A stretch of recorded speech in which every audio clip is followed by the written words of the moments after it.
Hey everyone, it's Strange Michael. I hope you're doing well today. Of course, I'm going to continue the collaboration videos with Stranger Grayson, who started off these collabs with me and another guy named Goosebumps Boy. This is for the Friday the 13th series. Of course, all of us are fans of these movies typically. Not for every single one, but for most of them, I would say all three of us really enjoy them typically. Now, I put in the description section of my video the links to both of their channels. I recommend both of those guys, good friends of mine. Again, Grayson, Stranger Grayson is his channel name, and Goosebumps Boy.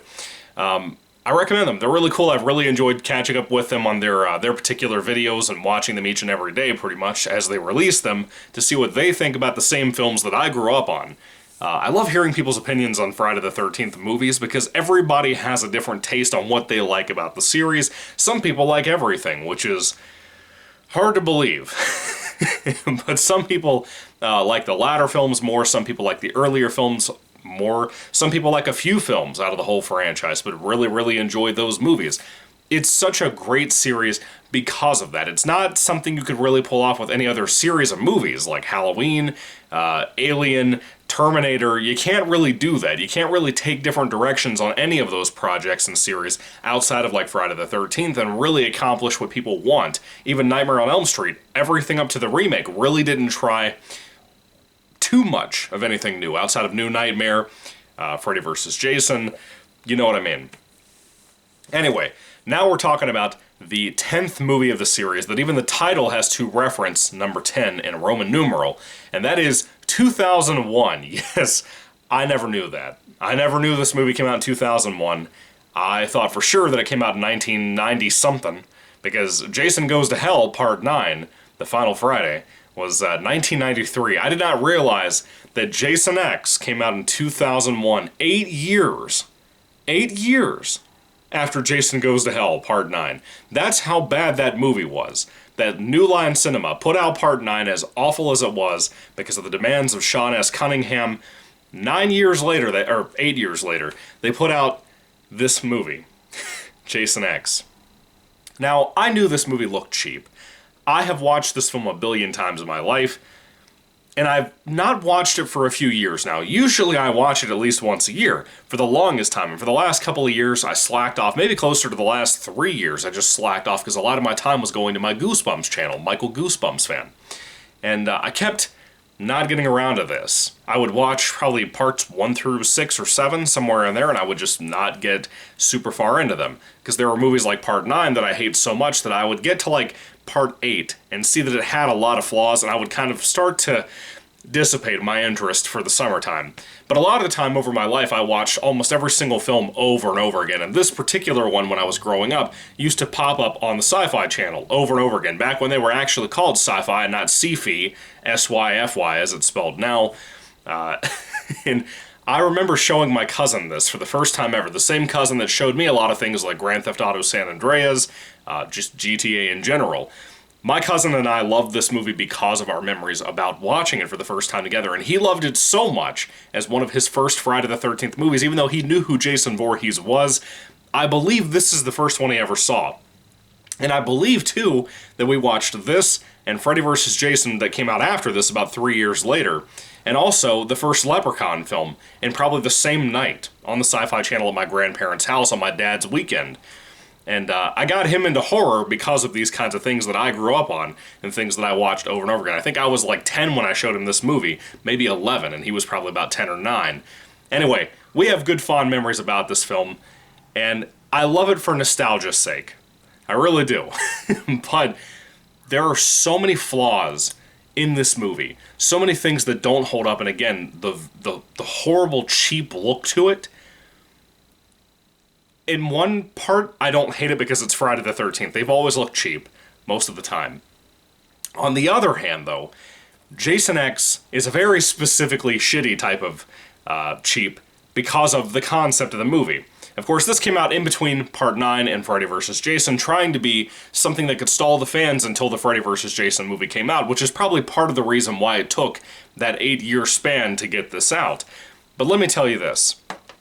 Jason X, despite my memories, my fond memories of watching it so much growing up, loving it so much when I was growing up, in a weird way, Even being a Friday the 13th fan, as much as I was, and a Jason fan as much as I was growing up, this movie has not aged well, nor do I think it was probably good when it came out. I was a kid, my fond memories are just that, fond memories. It's not a good movie. It's one of those things like, the older I get, the more I watch things like Star Wars Episode 1, The Phantom Menace, which came out when I was like 5. Love the movie to this day. Have really good memories. I'm about to upload reviews here soon for some of those films. Maybe I'll review all of them. I don't know. I haven't decided yet. But I rewatched Phantom Menace recently, and yeah, it has flaws with like the plot and stuff, but it's still a really enjoyable film. This kind of isn't. And that few year span break that I have taken from it really affected my opinion of it. You know, my taste has changed. The older I get, my taste changes. My interests and my hobbies change, whether it be more book-focused now or whether it be more video game-focused, especially like it is now. My interest changes as I become older, because everybody's does. And this is just...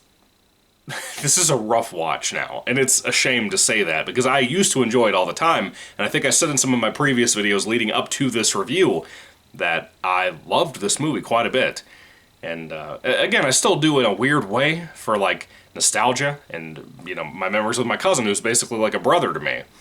And it's a very weird kind of love for a movie. It's like when you were a kid, and again, like the Phantom Menace syndrome, there's something you love a whole lot that has a lot of clear-cut flaws in it, but it's still something you enjoy. That's how I feel with Jason X. Anyway, 2001. That was a rough year for America. A lot of bad things, and then this came around at the same time. As you can tell, the cover has two different versions of Jason here, played by Kane Hodder once again. You have the regular classic hockey mask, and then you have whatever the fuck this is. It's referred to as Uber Jason. So German Jason. Anyway, so, I myself find this movie to have not aged well, as I said. What it is, essentially, is that we have Jason in the beginning of the film being held by some kind of government agency of some sort. Kind of, I guess, throwing back to Part 9 a little bit, but kind of not, because at the end of Part 9, like the title said, he went to hell. They threw all these references to Evil Dead. They were going to make him like a Deadite and all of this other bullshit. And then they ignored that a lot in this movie. Jason's being held captive by a government agency, and they decide to cryo-freeze him. Supposedly they state later on in this film that they were going to, they had him on death row, and they kept trying to kill him in all these different ways, and he just kept coming back, and nobody knew how, so they just kept holding on to him to figure out what to do with him. Well, he goes on a killing spree when he gets loose, and they eventually have to freeze him with this other lady when they get trapped. And then it's like the year 2045, I think is what they said too. Yeah, this is a science fiction slasher movie. And I wish it was better executed, because it could have been really fun, but they've had all these throwouts about, like, you know, I feel like this was based on the rumor back in the day when John Carpenter wanted to make a new Halloween film and have Michael Myers in space.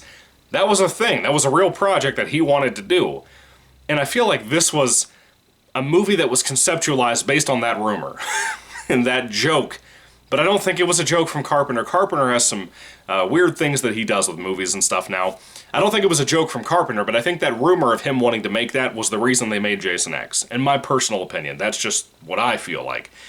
I don't know if that's confirmed or denied or anything, but to me, that's what it seems like. And so they made this. Jason Voorhees in space. A few years later, I think, not even too long after this, maybe even before it, they had Leprechaun in space. I don't remember what year that movie came out, but it was surrounding this movie that film did that as well.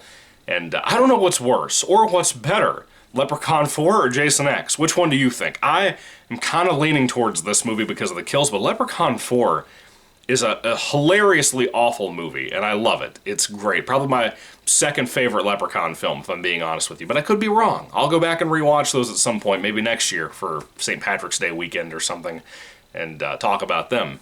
But anyway, that's another story. There's like 9 of those. They just announced a new one. What the fuck? Anyway, Jason X is resurrected in the future, 2045, like I said. He and the girl that he tried to kill at the very end of that prologue, that first 10 minutes of this movie, they're resurrected. She is resurrected first before he is, with this new technology that people have that can bring people back to life from cryo-freeze. And Jason comes back, and he starts going after everybody on the ship. And I love that.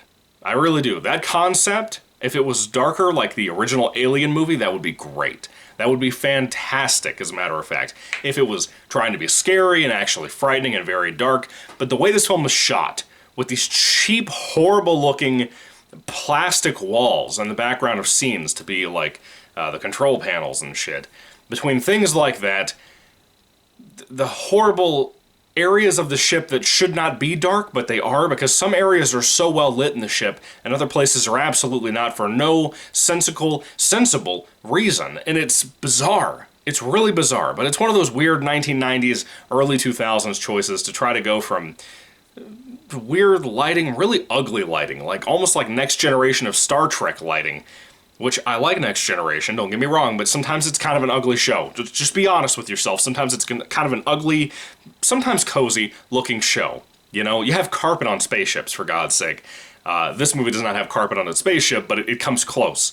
But it's cheap looking. It's really cheap looking, and I don't like that about this film, especially the Uber Jason thing. He looks cool on the cover here, but as you get into the film and actually see him, it's just really a fat Kane Hodder with a really ugly-looking costume with, like, plastic bits. He kind of reminds me of Bible Man a little bit, but with a machete and blood-red eyes. Let's talk about the Jason thing for a second. Jason, of course, has two different versions. Uber Jason, German Jason as I called him, and then the first one we start off with in this movie. I think the regular-looking Jason in this film is not bad most of the time. For me, for what I remember liking when I was a kid, from what I remember liking now, as I watch through these films and talk about them, I kind of don't hate that look of Jason. I think it's one of the better Kane Hodder looks, but I still think his look in Part 8 is probably my favorite. Well, let me think. No, Part 7, that's what I'm thinking. Part 7 is probably my favorite look of Jason. I keep forgetting what order of movies he was in. Yeah, he was in 7, 8, 9, 10. Yeah, okay. Part 7 was my favorite look of Kane Hodder's Jason. I thought he was really good there. It's probably my favorite performance of his, too, aside from Part 8, where he tries to be good, too. But 9 and 10, Kane Hodder, I don't blame him, but he was given some horrible scripts, some horrible movies, and he's not that good in them. There's nothing different here. The Uber Jason look, I loved when I was a kid. I really did. My cousin did as well. It looks goofy, but it looked fucking cool back in the day, when I was a kid. So I can't imagine what it would have been like to be like 18 and watch this for the first time when it released in 2001. And I imagine what teenagers, again, like 17, 18, 16, thought about that look of Jason. I always wonder, if you happen to have been one of those people, please let me know down below. I'd love to hear what you have to say about that.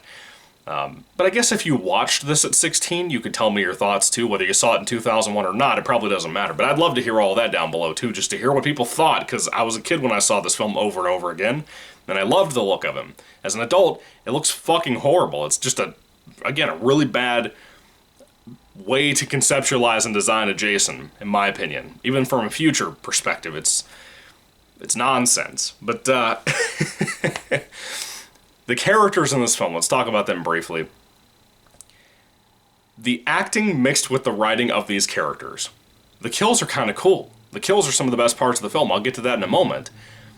But the writing of the characters is probably some of the worst of the series.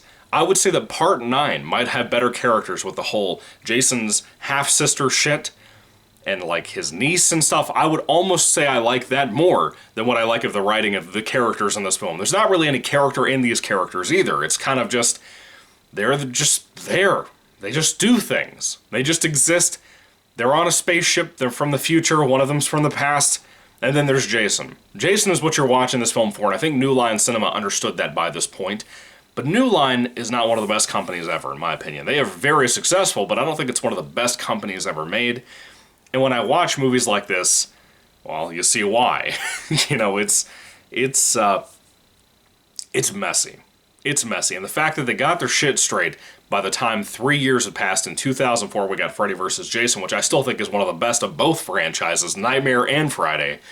It's incredible to me that in 3 years they were able to kind of course correct to something so damn good and so damn memorable too. Because this is rough, man.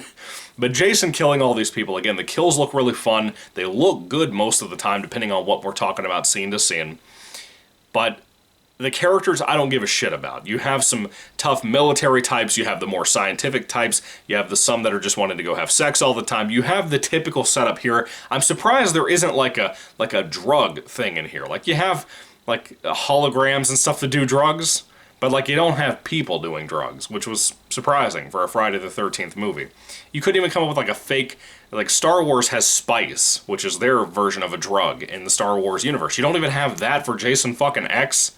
You couldn't make like silver cocaine or something? I don't know. It's just an opinion of something that could have been fun as a little bit more intellectual humor to have in this. But a lot of the humor and a lot of the acting to go with that humor, a lot of the writing feels very, very much like porn.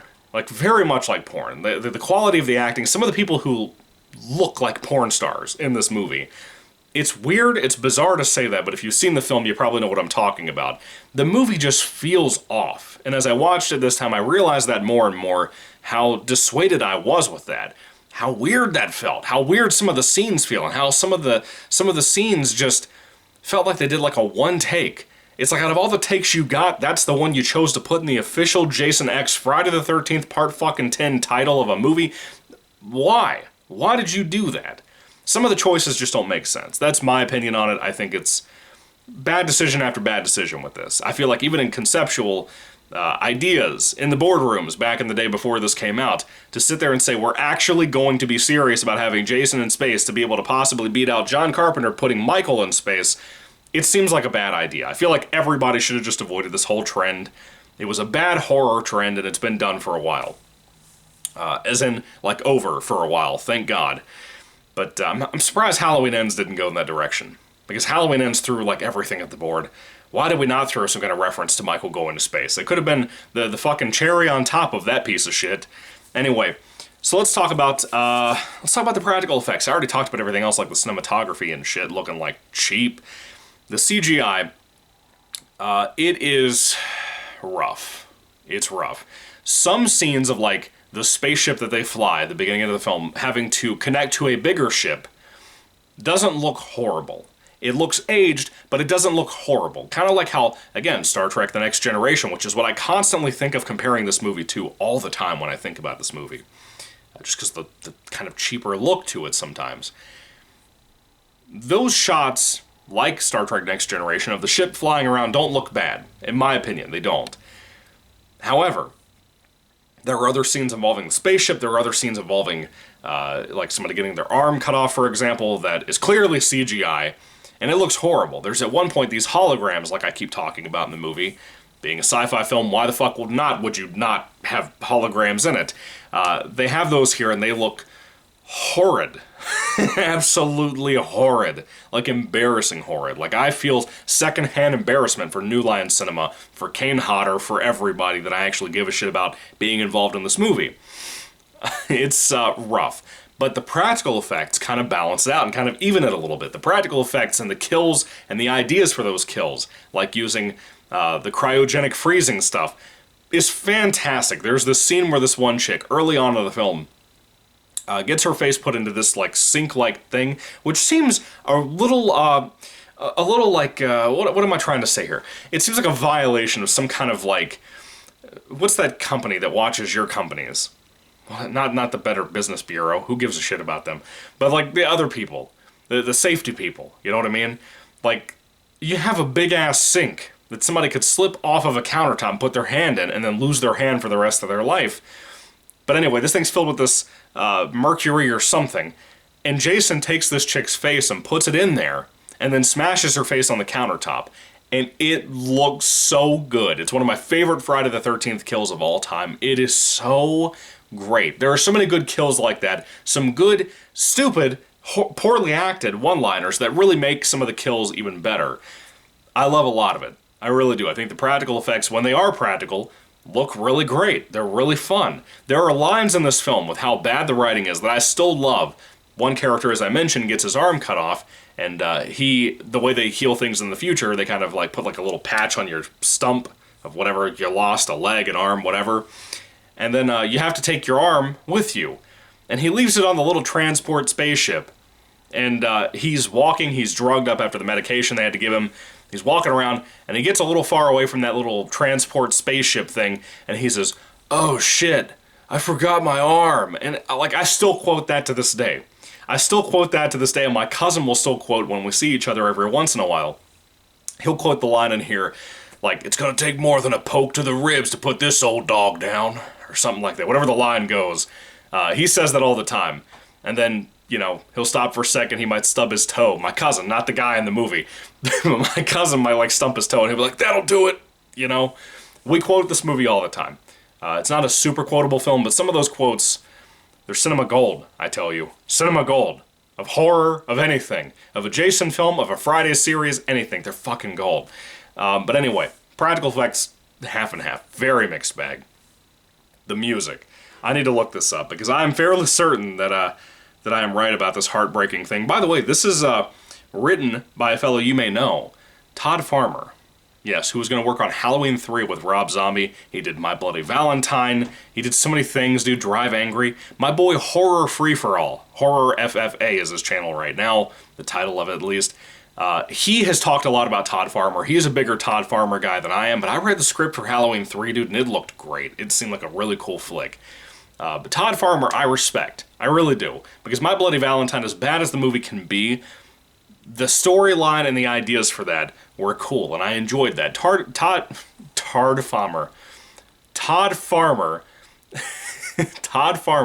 I really like a lot when it comes to what his ideas are, and I think he tried to make this film good. I feel like he had a better idea and conceptualization of making this kind of like a comedy thing and not so porno weird, you know, like this movie is. But still. Yes, the music that I was trying to search for is done by none other than Harry Manfredini. That's so sad.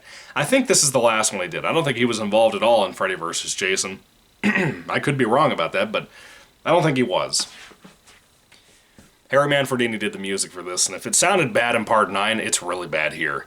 It's really bad here. And they even bring back sometimes, like one particular scene towards the end of the movie, they bring back the music he typically used back in the original movies, like the first 5 films. And that was kind of nice, too, to see that come back. I had forgotten that they used that in this movie. It's got its moments, is what I'm trying to tell you. But Harry, your music, it wasn't good here, man. Most of the time it was not good. It's sad when you have really shitty Sci-Fi Channel-esque music, most of this film, and then you have the decent stuff from back in the day, Part 1 through 5, showing up for no reason. It's just there. And the fact that it can evoke the feeling that it evokes at that time is very, very bizarre. There's even a nice throwback to Part 6 in this movie with one of the kills, and that was pretty cool too. I remember my cousin loving that particular kill involving a sleeping bag, and I don't know. I like certain aspects of this film, but there ain't much there. Being honest with you, there is not much there at all, dude. It's one hell of a movie.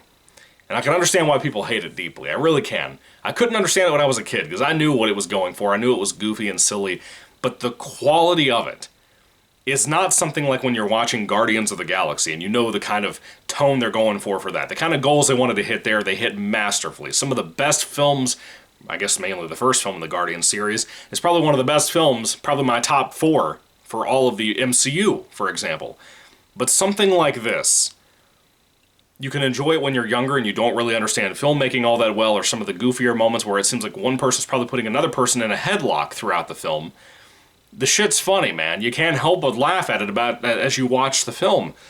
Jason X is a mess. It's a mess of a movie. I don't think anybody could seriously call this a quality film or even put it in their like top 3 or 4. If you do, that's fine. I'm not going to make fun of you. I'm not going to be able to tell you, like I said with the Part 9 people, and telling you, just go fuck yourself. Not going to say all that. Because Jason X, to me, is better than Part 9. Not by much, but it is, to me. It is quite a movie. It's quite a movie.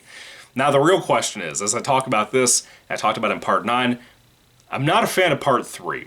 And I said in my Part 9 review, what do I think is better, Part 3 or Part 9? When I compare these 3 movies, Part 10, Part 9, and Part 3, I still don't know yet what I think is the better of those 3. That might sound shocking to you if this happens to be the first time you've watched a video from me, but Dude, I don't know. Those three films have a lot of shit in them that I don't like. So, I don't know. I don't know. Anyway, I'm trying to figure out as I buy some time for myself what I want the rating for Jason X to be. This 2001 film, an hour and a half long, is fairly insufferable. It's a fucking terrible movie, but it has some great shit somewhere in there. Deep down in it, it has a little bit of corporate heart to it, let's put it like that. People that wanted to make a cash cow and make money off of it. It was kind of dead by the time New Line Cinema got their hands on it. The series had been dead for like 8 years by the time this came out, as I said. And there's probably a good reason why, after Part 9.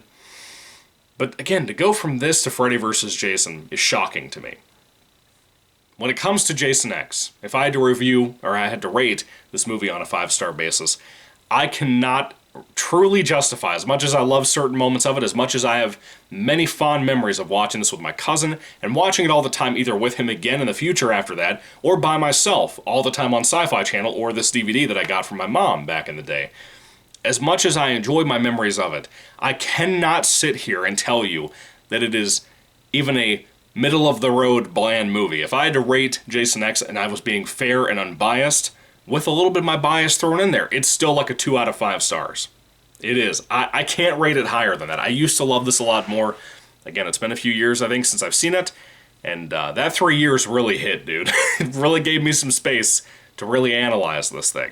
And 2 out of 5 stars is what I'm sticking with. But the certain things I love, like the kills, that really make a slasher movie a slasher film, it's great. I don't need tension as long as you're giving me good jokes, good characters, fun comedy, fun practical kills. And this film only has one of those things. It's a shame, but it's true. Anyway, when it comes to Jason X, it's a fucking terrible movie. Uber Jason's a terrible choice. A lot of things in here, like the sci-fi element, are terrible choices. Even the guns, sounding like the guns from Alien movies, seems like a bad choice. Like, don't reference the series that a lot of people, not myself, but a lot of people consider better than your movie. Because you're going to make them think about that better movie while they're watching your piece of shit. Anyway, Jason X, what do you think about it, guys? I'd love to hear your thoughts and comments down in the comment section down below. And again, please check out Stranger Grayson. Please check out Goosebumps Boy. I'd love for you to go subscribe and give them some love on their channels. Really good content creators. And just so you don't possibly forget this, you might not. A lot of you, I don't think, were here back when I reviewed the Nightmare on Elm Street movies. I already talked about Freddy vs. Jason there in this box set here when I reviewed the Nightmare movies. So I have to skip that now. It's on my channel in case you want to check out the Freddy reviews. I think I uploaded that review in like February of last year, like 2022 or something. Because I took a long break in the middle of these reviews, and eventually I came back and I finished them. But Freddy vs. Jason, I think, is a huge, huge improvement over what this fucking turd was. With that being said, though, I'm going to move on to a film that I also loved when I was younger. I saw this on premiere weekend with my cousin, who I believe had his birthday fall on the day that this came out. I could be wrong. I'll have to go double check that. But this is the remake of Friday the 13th from 2009. I have a lot of cool stories with this, a lot of cool things I want to talk about with this movie. But I haven't seen it in forever. It's been a while. It's been a good 3 years, probably. I never really make it to this one, even though for a long time it was my favorite. And I have said, and I went on record constantly, Derek Mears, who plays Jason Voorhees in this movie, is my favorite Jason. So it's going to be a very controversial review, probably. We'll see what happens. I might have some things that piss off both sides, the people who love it, the people who hate it, so we'll go there in a little bit. Anyway, I'll see you soon.